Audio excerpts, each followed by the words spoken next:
Good morning student. पिछले lecture में हम लोगों ने ब्लड ग्रुप के बारे में डिस्कस किया था, different type of blood group, और उसको हम लोग कैसे निकालते हैं, कैसे हम लोग चेक करते हैं, उस चीज़ को भी देखा था। हम लोगों ने देखा था ब्लड ग्रुप के लिए कितने जीन रिस्पॉन्सिबल होते हैं, इसको भी हम लोगों ने देखा था। आज जो हम लोग डिस्कस करेंगे वो बहुत ही इम्पॉर्टेंट फैक्टर है, इम्पॉर्टेंट पॉइंट है। आज का जो हम लोग का वीडियो बनेगा वो बनेगा ब्लड कोगुलेशन पे, ब्लड कोगुलेशन पे। ओके, तो ब्लड कोगुलेशन क्या है? अगर हम लोग बात करें ब्लड कोगुलेशन का, तो ब्लड का थक्का जमना, ठीक है, ब्लड का थक्का जमना, यानी कि हम लोग देखते हैं कि जब हम लोग कहीं कट किए, ठीक है, तो कुछ देर वहाँ से ब्लड आता है, बाहर आते आते फिर कुछ देर के बाद वो जो है वो जम जाता है, वहाँ से ब्लड आना बंद हो जाता है ना। तो बंद क्यों हो जाता है? उस प्रोसेस को हम लोग बोलते हैं क्या? Blood coagulation. ओके, वही प्रोसेस जो है वो क्या कहलाता है? Blood coagulation. ब्लड जो है आना जम जाता है वहाँ पे, इसीलिए ब्लड बाहर नहीं आता। और अगर ये ब्लड कोगुलेशन ना हो तो हम लोग एक्सेस ब्लीडिंग के कारण, ओके, एक्सेस ब्लीडिंग के कारण हमारे बॉडी से ब्लड की एक्सेस लॉस हो सकती है, ठीक है। तो कोगुलेशन, ब्लड का कोगुलेशन बहुत ही इंपॉर्टेंट कैरेक्टरिस्टिक्स है, किसके लिए? ह्यूमन बींग्स के लिए और बाकी ऑर्गेनिज्म के लिए, है ना। इसको हम लोग बोलते हैं ब्लड कोगुलेशन को, it is also known as blood clotting. क्या बोलते हैं इसको? ब्लड क्लॉटिंग, ब्लड का जमना। ब्लड कोगुलेशन को हम लोग जो है वो ब्लड क्लॉटिंग के नाम से भी जानते हैं, ठीक है। हम लोग देखते हैं कि ब्लड कोगुलेशन क्या है। अगर हम लोग बात करें ब्लड कोगुलेशन का, तो क्या? स्टॉपेज ऑफ, हम लोग बोलते हैं क्या? स्टॉपेज ऑफ ब्लड, ठीक है। हम लोग देखते हैं stoppage of blood flow, stoppage of blood flow, stoppage of blood flow. जो ब्लड बह रहा था उसका स्टॉप करना, stoppage of blood flow from bleeding blood, from कहाँ से? फ्रॉम ब्लीडिंग जहाँ से ब्लीडिंग स्टार्ट हुआ था, ब्लीडिंग ब्लड, ठीक है, bleeding blood vessels at site of injury, blood vessels at site of injury, जहाँ पे हम लोग इंजर्ड हुए थे, ठीक है, वहाँ से ब्लड का आना स्टॉप कर जाए, ठीक है। ब्लड फ्लो वहाँ से जो है, जो ब्लड वेसल से ब्लड फ्लो कर रहा था वो अगर स्टॉप कर जाए तो that process is called blood clotting, ठीक है। हम लोग देखते हैं कि blood clotting it consist of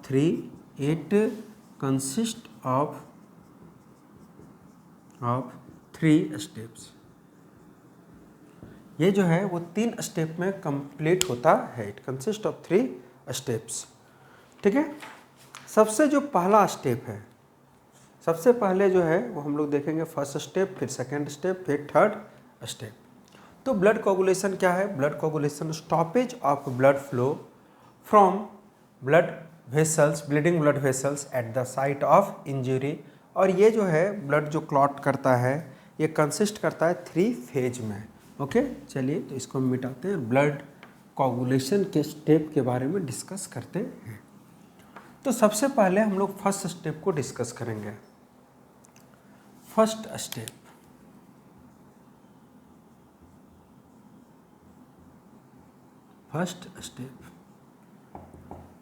step में क्या होता है?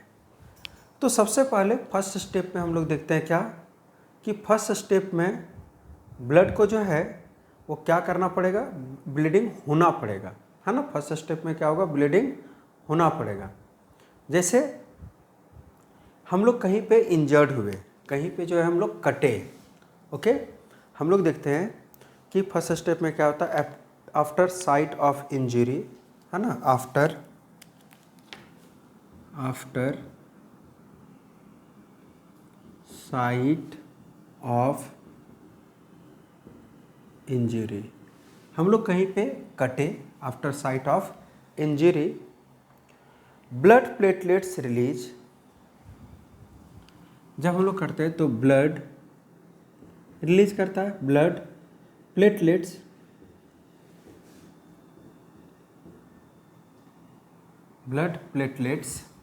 जो ब्लड में प्लेटलेट्स होता है, हम लोग देखे थे ब्लड सेल 3 तरह का होता है, WBC, RBC और प्लेटलेट्स। तो ब्लड प्लेटलेट्स जो है रिलीज करता है फॉस्फोलिपिड्स, है ना। ब्लड प्लेटलेट्स रिलीज क्या रिलीज करता है,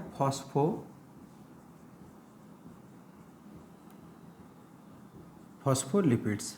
दैट इज कॉल्ड, उसको हम लोग एक और नाम से जानते हैं, प्लेटलेट्स फैक्टर 3। किस नाम से जानते हैं, प्लेटलेट्स फैक्टर 3, ये रिलीज करता है, ठीक है। एंड इंजर्ड टिश्यू, दूसरा जो होता है वो कौन, तो इंजर्ड टिश्यू, जो इंजर्ड टिश्यू है ना, इंजर्ड टिश्यू ये सीक्रेट करता है, रिलीज करता है लिपोप्रोटीन। जो टिश्यू रिलीज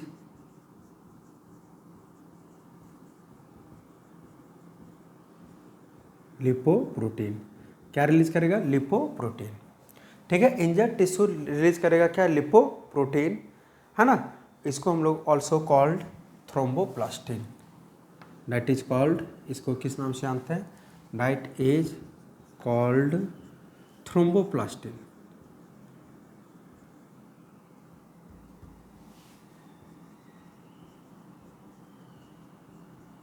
थ्रोम्बोप्लास्टिन, ठीक है, जिस नाम से, किस नाम से जानते हैं इसको, थ्रोम्बोप्लास्टिन के नाम से जानते हैं। तो ये जो है रिलीज करता है। अब हम लोग देखते हैं क्या कि प्लेटलेट्स फैक्टर 3, है ना, कौन, प्लेटलेट्स फैक्टर 3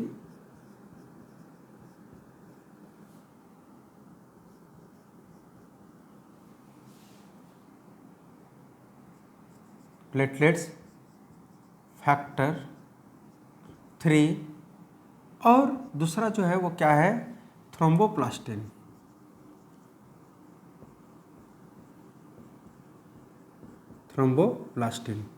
दोनों जो है वो क्या किया, फ्यूज करता है ना, जो है ये दोनों क्या करता है, रिएक्ट करता है, एंड थ्रोम्बोप्लास्टिन रिएक्ट, ठीक है। ये दोनों जो है वो रिएक्ट करता है, रिएक्ट विथ कैल्शियम, किसके साथ, विथ कैल्शियम आयन के साथ, और तब ये जो है वो क्या करता है, रिलीज करता है यहाँ से क्या चीज़ को, प्रोथ्रोम्बिनेज,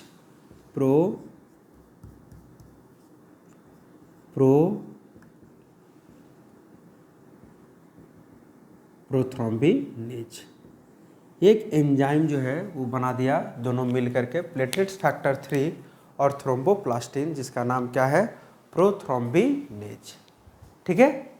फर्स्ट स्टेप यही है। फर्स्ट स्टेप में क्या हुआ कि जहाँ पे हम लोग कटे थे उस इंजर्ड साइट से ब्लड निकल रहा है, उस ब्लड में प्लेटलेट्स है, तो प्लेटलेट्स जो है वो सिक्रेट क्या फॉस्फोलिपिड्स, जिसको बोले क्या, प्लेटलेट फैक्टर 3, और इंजर्ड जो टिश्यू है वो सिक्रेट क्या, वो सिक्रेट किया आपका लिपोप्रोटीन, जिसको बोले क्या, थ्रोम्बोप्लास्टिन। तो ये लिपोप्रोटीन और थ्रोम्बोप्लास्टिन दोनों presence of calcium ion react करता है और बनाता है क्या, प्रोथ्रोम्बिनेज। तो फर्स्ट स्टेप जो है वो यही है, प्रोथ्रोम्बिनेज का फॉर्मेशन, ठीक है। अब मिटाते हैं और सेकंड स्टेप पे हम लोग चलते हैं। फर्स्ट स्टेप में प्रोथ्रोम्बिनेज बना लिए, अब ये प्रोथ्रोम्बिनेज का फंक्शन है किस में, सेकंड स्टेप में।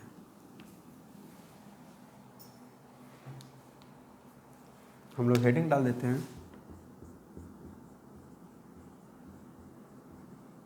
स्टेप्स, ठीक है। तो सेकेंड स्टेप में क्या होता है, हम लोग देखते हैं प्रोथ्रोम्बिनेज इनएक्टिव, जो प्रोथ्रोम्बिनेज बना था, है ना,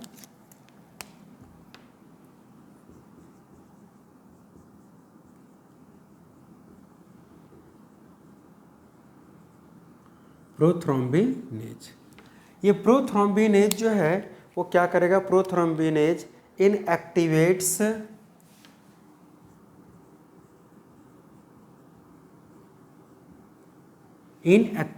ये इनएक्टिवेट्स करेगा, इनएक्टिव करेगा किसको, तो हेपेरिन को,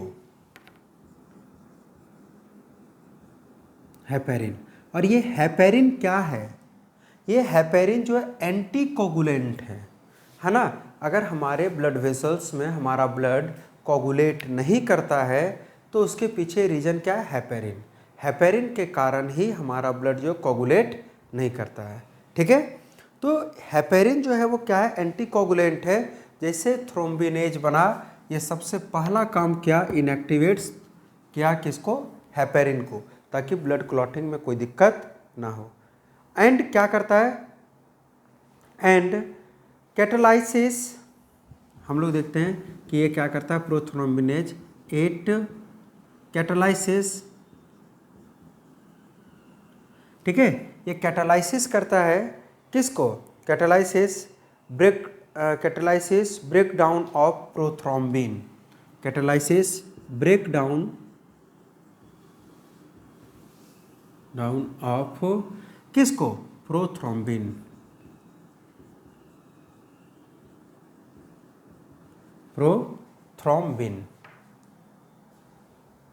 ठीक है, प्रोथ्रोम्बिन। और ये प्रोथ्रोम्बिन को जो है वो कैटलाइज करता है इनटू एन एक्टिव प्रोटीन, इसमें into an active protein, into an active protein किस में करेगा, एक्टिव प्रोटीन के फॉर्म में। और उसको हम लोग किस नाम से जानते हैं, into an active protein called thrombin, protein called thrombin, ठीक है। किस में कन्वर्ट कर दिया, थ्रोम्बिन में। देखिए प्रोथ्रोम्बिन जो है, ये प्रोथ्रोम्बिन इनएक्टिव फॉर्म में रहता है, तो प्रोथ्रोम्बिनेज जो है इसको एक्टिव फॉर्म में कन्वर्ट करता है, जिसका नाम क्या है, थ्रोम्बिन। तो ये काम होता है सेकेंड फेज में। सेकेंड फेज में क्या क्या हुआ, सेकेंड फेज में सबसे जो पहला काम हुआ वो हुआ कि ये जो है प्रोथ्रोम्बिनेज जो है वो हेपेरिन को इनएक्टिवेट किया, ठीक है। हेपेरिन के इनएक्टिवेट से ब्लड क्लॉटिंग होगा। अगर हेपेरिन ब्लड में रह जाता है तो वो ब्लड को क्लॉट ही नहीं होने देता है। सबसे पहले इसको एक्टिवेट किया गया, इसको इनएक्टिवेट किया गया। दूसरा, जो प्रोथ्रोम्बिन ये सीक्रेट होता है, ये भी लीवर से, तो प्रोथ्रोम्बिन जो सीक्रेट होता है लीवर से, उसको जो है एक्टिव फॉर्म में कन्वर्ट किया जाता है, यानी उसको थ्रोम्बिन में कन्वर्ट किया जाता है, ठीक है। ये काम हुआ आपका सेकेंड फेज में, ठीक है। क्या बन गया, प्रोथ्रोम्बिनेज जो है वो बना दिया क्या, थ्रोम्बिन। अब हम लोग देखेंगे थर्ड स्टेप, ठीक है। अब थर्ड स्टेप में जो है वो थ्रोम्बिन का फंक्शन होगा।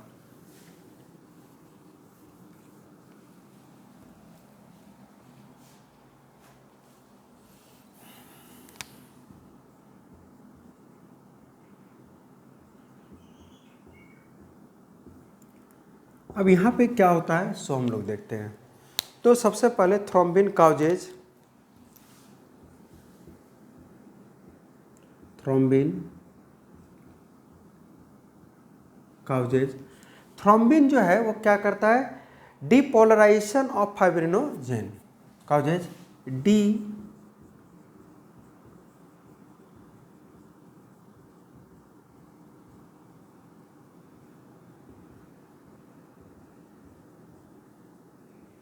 डिपोलराइजेशन ऑफ फाइब्रिनोजेन, ठीक है। ये काउजेज करता है डिपोलराइजेशन ऑफ फाइब्रिनोजेन, ओके। ये डिपोलराइज करता है किसको, फाइब्रिनोजेन को, इनटू मोनोमर्स, इनटू किसमें, इनटू मोनोमर्स। यानी कि जो फाइब्रिनोजेन होता है ब्लड में, उसको ये उसके सिंपलेस्ट फॉर्म में फाइब्रिन्स के फॉर्म में कन्वर्ट करता है, ठीक है।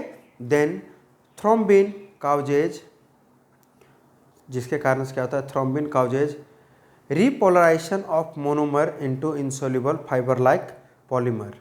देन उसके बाद क्या करता है ये, तो देन उसके बाद ये जो थ्रोम्बिन है, देन थ्रोम्बिन काउजेज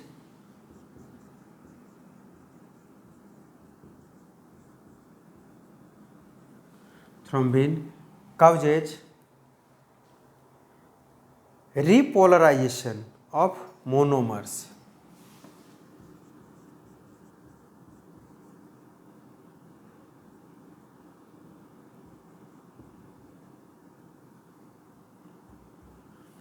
क्या करता है? डीपोलराइजेशन काउज के आगे, उसके बाद जो है ये क्या काउज करता है?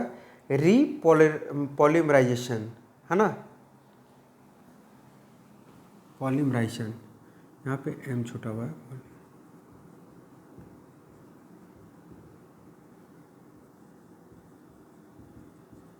रीपॉलीमराइजेशन, ठीक है।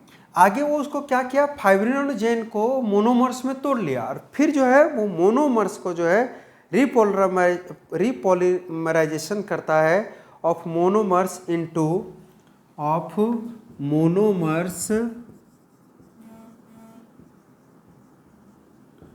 इनटू किस में? तो मोनोमर्स इनटू ये जो है वो insoluble fibre like polymer, insoluble in fibre like monomer called, किस नाम से जानते हैं उसको? फाइब्रिन के नाम से जानते हैं, ठीक है। अब देखिए होता क्या है कि थ्रोम्बिन जो है वो काउजेज करता है क्या? डीपॉलीमराइजेशन, यानी उसको ब्रेक डाउन करता है, किसको? फाइब्रिनोजेन को, किसमें? मोनोमर्स फाइबर्स में, ठीक है। अब मोनोमर्स फाइबर से ये क्या करता है? इसको पुनः जो है वो रीपॉलीमराइज करता है, बना देता है, कैसा? तो monomers into insoluble fibre like, ठीक है, इनसोल्यूबल फाइबर, यानी फाइबर लाइक स्ट्रक्चर जो इनसोल्यूबल हो, ठीक है, और उसी को हम लोग बोलते हैं क्या? फाइब्रिन, ठीक है। फाइब्रिन क्या करता है? तो हम लोग देखते हैं कि ये फाइब्रिन जो है वो डेंस स्ट्रक्चर बना देता है, कहाँ पे? तो जहाँ पे हम लोग कटे हैं, तो fibrin forms a dense network, fibrin forms a dense network, ठीक है। Fibrin forms a dense network upon the injured tissue, कहाँ पे? जहाँ पे इंजर्ड रीजन, कहाँ पे बना देगा? इंजर्ड जो रीजन है वहाँ पे ये बना देगा, ऐसा, ठीक है। And trap blood corpuscles to form clot region, and क्या करता है? एंड ट्रैप्स ब्लड कॉर्पसल्स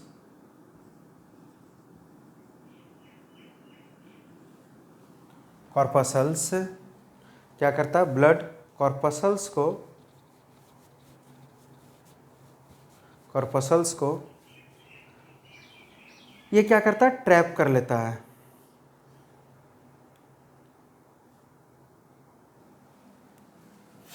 ठीक है। क्या कर लेता है? ट्रैप कर लेता है। तो ब्लड कॉर्पसल्स वहाँ पे ट्रैप हो जाता है, तो हम लोग देखते हैं क्या? ब्लड कॉर्पसल्स ट्रैप हो गया टू फॉर्म ए क्लॉट, और क्या हो जाता है? टू फॉर्म, ये फॉर्म कर देता है, फॉर्म ए क्लॉट। हम लोग देखते हैं जनरली कि जहाँ हम लोग कटे हुए रहते हैं वहाँ पे ब्लीडिंग आने के बाद वहाँ पे एक जो है वो स्कैली लाइक स्ट्रक्चर बन जाता है ब्लैक कलर का, है ना, जिसको अगर उखाड़ दे तो फिर से ब्लड आने लगता है, उसी को जो है हम लोग बोलते हैं क्या? Blood clot. हम लोग देखते हैं कि वहाँ पे एक ऊंड जैसा बन जाता है ना, वुड गेट स्केल्ड, गेट, ये जो है वुंड जो है वो कैसा हो जाएगा? स्केल लाइक हो जाएगा, और वही जो है सील कर देता है, get sealed and bleeding stop, and bleeding and क्या होता है? ये सील्ड कर देता है, सील्ड करने के बाद and bleeding stop, and bleeding stop. उसके बाद जो है वो ब्लड आना बंद हो जाता है। ठीक है, तो कैसे होता है? सबसे पहले हम लोगों ने क्या देखा कि एक प्रोसेस जहाँ पे हम लोग कटे वहाँ पे क्या हुआ, जैसे ही हम लोग कटे है ना, हम लोग क्या देखे कि ब्लड प्लेटलेट्स आया है ना, और ब्लड प्लेटलेट्स जो है वो ब्लीडिंग स्टार्ट हुआ तो ब्लड प्लेटलेट्स जो है वो क्या किया, वो जो है एक फैक्टर को सिक्रेट किया जिसको बोले प्लेटलेट्स फैक्टर 3, या उसमें जो केमिकल्स रहता मॉलिक्यूल्स रहता वो क्या, फॉस्फोलिपिड्स, वो सिक्रेट किया। इंजर्ड जो टिश्यू है वहाँ से सिक्रेट किया क्या, लिपोप्रोटीन, जिसको बोले हम लोग क्या, थ्रोम्बोप्लास्टिन। तो थ्रोम्बोप्लास्टिन और प्लेटलेट्स फैक्टर 3 जो है वो दोनों आपस में फ्यूज किया कैल्शियम आयन के प्रेजेंस में और बन गया क्या, प्रोथ्रोम्बिनेज। फर्स्ट स्टेप में देखें। सेकेंड स्टेप में क्या कि प्रोथ्रोम्बिनेज जो है वो क्या किया, प्रोथ्रोम्बिनेज जो है वो सबसे पहले हेपेरिन को इनएक्टिवेट्स किया, एंड सेकेंड स्टेप उसमें क्या हुआ कि हेपेरिन को इनएक्टिवेट करने के बाद ये जो है वो जा कर के जो लीवर से प्रोथ्रोम्बिन सिक्रेट कर रहा था उसको इनएक्टिव फॉर्म था वो उसको एक्टिव फॉर्म में कन्वर्ट किया, थ्रोम्बिन में कन्वर्ट किया। उसके बाद हम लोग क्या देखते हैं कि थ्रोम्बिन जो है वो सबसे इम्पॉर्टेंट रोल प्ले करता है इसमें। हम लोग देखें सबसे पहले थ्रोम्बिन आया तो डीपोलराइजेशन किया किसमें, फाइब्रिनोजेन को इसमें मोनोमर्स में, और फिर उसको पॉलीमराइजेशन करके उस मोनोमर को जो है वो बदल दिया इनसॉल्युबल फाइबर्स में, जिसको हम लोग फाइब्रिन बोले। अब ये फाइब्रिन जो है जहाँ पे कटा हुआ हम लोग रहते हैं वहाँ पे जा कर के नेटवर्क लाइक स्ट्रक्चर बनाता है ना, पूरा जो है नेट लाइक स्ट्रक्चर बना देता है। और इसमें क्या होता है कि इसी नेटवर्क में जो है वो ब्लड आता है बाहर, तो ब्लड जो है वो वहाँ पे फंस जाता है, जो है ब्लड वहाँ पे फंस जाता है, और क्या होता है कि ब्लड जो फंस गया है ना, और उसमें सीरम बाहर निकलता है, ब्लड क्लॉट कर जाता है वहाँ पे, ब्लड कॉर्पसल्स जो है फंसते जाता है, और धीरे धीरे हम लोग देखते हैं कि वहाँ एक स्केली स्ट्रक्चर बन जाता है वुंड जैसा। अगर उसको हम लोग तुरंत उखाड़ दे तो वहाँ से ब्लड आने लगता है, यही है सून क्लड। ठीक है, तो ये थर्ड स्टेप में हुआ। हम लोग क्या देखते हैं कि जो जनरली जो तुरंत क्लॉट किया हुआ ब्लड है वहाँ से ब्लीडिंग तुरंत अगर उसको हटा दे तो तुरंत ब्लीडिंग होने लगेगा। ठीक है, वैसे ब्लड क्लॉटिंग में टोटल जो है अच्छा खासा टाइम लगता है, लगभग 3 से 8-7 मिनट तक, है ना। हम लोग देखते हैं क्या कि सून क्लॉट स्टार्ट, सून क्लॉट स्टार्ट कॉन्ट्रैक्टिंग ए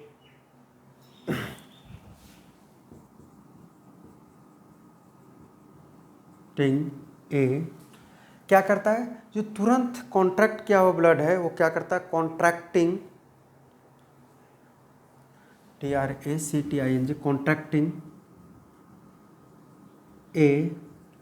यहाँ पे क्या होता है, कॉन्ट्रैक्टिंग करना स्टार्ट कर देता है, कॉन्ट्रैक्टिंग ए, येलो फ्लूइड, येलो फ्लूइड। ठीक है, यहाँ से कॉन्ट्रैक्टिंग होता है और येलो फ्लूइड सिक्रीट करने लगता है, जैसे जहाँ पे हम लोग कटते हैं उसके चारों तरफ जो है वो फ्लूइड सिक्रीट करने लगता है हल्का सा। देखोगे कि ब्लड कॉर्पसल्स आपस में है, साइड साइड में जो भिंगा हुआ है, तो जो रहता है वो येलो फ्लूइड, येलो कलर का रहता है, ध्यान से देखने बाद, येलो फ्लूइड कॉल्ड सीरम, है ना। इसी को हम लोग बोलते हैं क्या, कॉल्ड सीरम।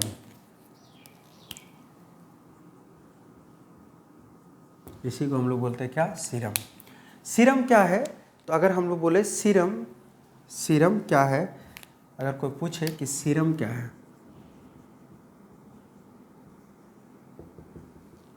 तो सीरम जो है हम लोग बोलते हैं कि blood plasma without blood corpuscles, blood plasma without blood corpuscles. ठीक है, blood plasma without blood corpuscles blood corpuscles is called serum. हम लोग देखते हैं जब क्लॉटिंग स्टार्ट होता है तो ब्लड कॉर्पसल्स तो वहीं पे नेटवर्क के पास रह जाता है सब फंस के, तो सीरम जो बाहर निकलता है ना, बाहर जो है वो भींगा हुआ दिखता है तो वो सीरम रहता है ना। तो उसी को हम लोग बोलते हैं क्या, सीरम। तो हम लोग जब क्लॉटिंग हो जाता है, क्लॉट के बाद कॉन्ट्रैक्शन स्टार्ट हो जाता है, तो हम लोग देखते हैं क्या आपस में जो ब्लड सेल कॉर्पसल जो है आपस में कॉन्ट्रैक्ट करता है तो सीरम बाहर निकल जाता है ना। वो येलो फ्लूइड सीरम कहलाता है, यानी कि blood plasma without corpuscles is called serum. ठीक है। हम लोग देखते हैं क्या कि विटामिन के है ना, विटामिन के जो है वो क्या है, विटामिन के is essential for blood clotting है ना। हम लोग देखते हैं क्या, विटामिन के, विटामिन के is very essential for blood clotting. Blood clotting के लिए जो है वो काफ़ी एसेंशियल होता है कौन, विटामिन के। And synthesis of prothrombin in liver है ना, क्या करता है,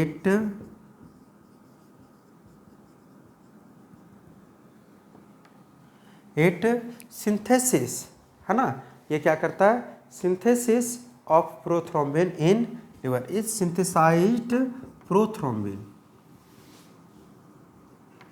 प्रोथ्रोम्बिन इन लिवर। लिवर से जो प्रोथ्रोम्बिन सिक्रेट करता है उसी में विटामिन के का इंपॉर्टेंट रोल होता है, और प्रोथ्रोम्बिन ही थ्रोम्बिन में कन्वर्ट करके ब्लड क्लॉटिंग में इंपॉर्टेंट रोल प्ले करता है। इसीलिए हम लोग बोलते हैं कि ये सीरम और ये विटामिन के काफ़ी इंपॉर्टेंट है। ठीक है। तो ये था हमारा ब्लड क्लॉटिंग। और हम लोग एक पॉइंट और देखते हैं है ना, कि नॉर्मल जो है, नॉर्मल ब्लड क्लॉटिंग टाइम जो है वो 3 से 8 minute, normal clotting time of blood कितना है, तो हम लोग देखते हैं 3 to 8 मिनट्स। ठीक है, कितना होता है, 3 से 8 मिनट्स है ना। अगर कोई कट जाता है तो 3 से 8 मिनट के अंदर ये सारा प्रोसेस जो है अभी हम लोग देखें वो कंप्लीट हो जाता है और ब्लड जो है वो आना बंद हो जाता है। ठीक है। और ये डिपेंड थोड़ा इस पे भी करता है कि हम लोग कहाँ पे कटे हैं। ठीक है। अगर ये जो है ब्लड क्लॉटिंग ना हो तो हम लोगों को एक्सेस ब्लीडिंग का सामना करना पड़ेगा है ना, और हम लोग का उसमें डेथ भी हो सकता है। चलिए, तो ब्लड कोगुलेशन का मतलब हम लोग क्या देखें, हम लोग देखें कि ब्लड कोगुलेशन जो है बहुत इंपॉर्टेंट प्रोसेस है, और ये जब हम लोग कटते छटते हैं, जब हम लोग इंजर्ड होते हैं तभी होता है। पहले क्यों नहीं, ब्लड वेसल्स में ब्लड क्यों नहीं क्लॉट करता है, क्योंकि ब्लड वेसल्स में ब्लड इसलिए क्लॉट नहीं करता है क्योंकि उसमें हेपेरिन होता है। हेपेरिन का सिंथेसिस एक्चुअल में कौन करता है, तो हेपेरिन का सिंथेसिस जो है वो हमारा लिवर ही करता है, और लिवर जो हेपेरिन को सिंथेसाइज करता है, इसीलिए वो ब्लड हमारे ब्लड वेसल्स में क्लॉट नहीं करता है। लेकिन जब हम लोग इंजर्ड होते हैं तो हम लोगों ने देखा क्या कि लिपोप्रोटीन और फॉस्फोलिपिड दोनों कंबाइंड जब करता है, जो प्रोथ्रोम्बिनेज बना था, वो प्रोथ्रोम्बिनेज का सबसे पहला काम है क्या करना, इसी हेपेरिन को इनएक्टिवेट करना। जब हेपेरिन इनएक्टिवेट हो जाएगा तो हम लोग देखते हैं कि ये जो है लिवर में जो सिक्रेट करता है प्रोथ्रोम्बिन, उसको एक्टिवेट करता है, जिसका नाम क्या बन जाता है, क्या, थ्रोम्बिन। और तब ये थ्रोम्बिन जो है वो फाइब्रिनोजेन को फाइबर्स मोनोमर्स में कन्वर्ट करता है, और मोनोमर्स को फिर इनसोल्यूबल फाइबर्स में कन्वर्ट करता है, जिसको फाइब्रिन बोलते हैं।